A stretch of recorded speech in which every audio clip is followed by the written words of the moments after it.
I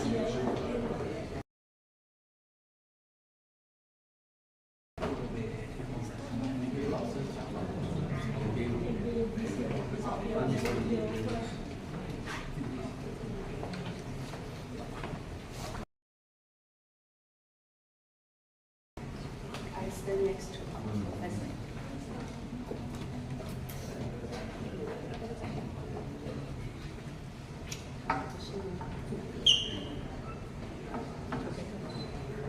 Olhando. Bom dia, vai Bom dia. Hoje em encontro especial de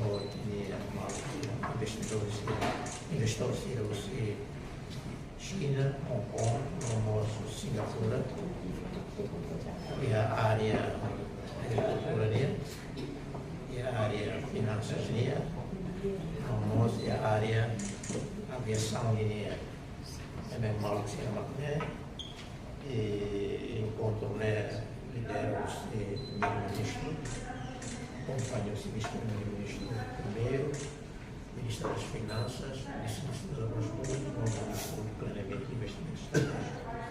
Tanto e a área agricultura e a Portugal que a professor Lee apresenta, Lili torna para espécie de agricultura que foi bem e minha resultado bem boa para esse belo programa.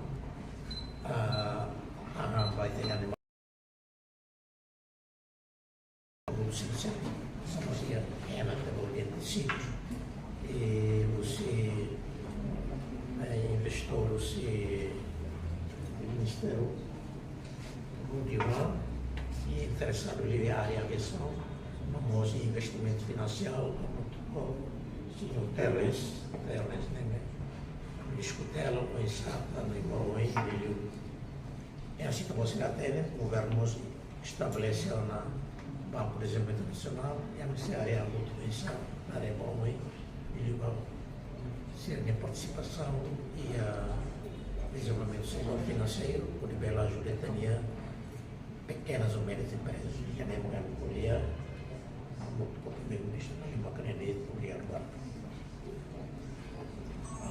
Senhor Michael, di memperoleh ekipa Neotoma, di mengelola ekipa Nemai, introduz que a nação se China, se Hong Kong, Singapura, introduz para tabela, a saída da tabela, o governo Timor-Leste aproveita a apresentação de Beoi e o primeiro-ministro forma orientação para as finanças, vice-primeiro-ministro, a Atarau, para sair da tabela.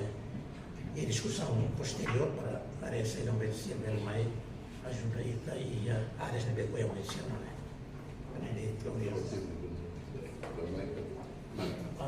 Michael, please, can you say something?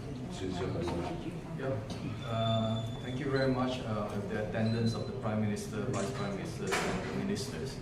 So we are happy that we are able to bring Professor Ling from China to actually help with the technology, Jintao technology, with regard to helping poverty here and helping the population here in Timor-Leste. And we have got Mr. Wu Huang here for aviation, so we will have a discussion with Mr. Lorenzo on aero-DV and including the investment into airline industry. And we've got Mr. Terence Wong from Hong Kong, which is looking at microfinancing here, which will be hopefully working closely with the Ministry of Finance on this. So thank you very much for our Prime Minister's time today. Obrigado, Bárbara. Obrigado, Bárbara.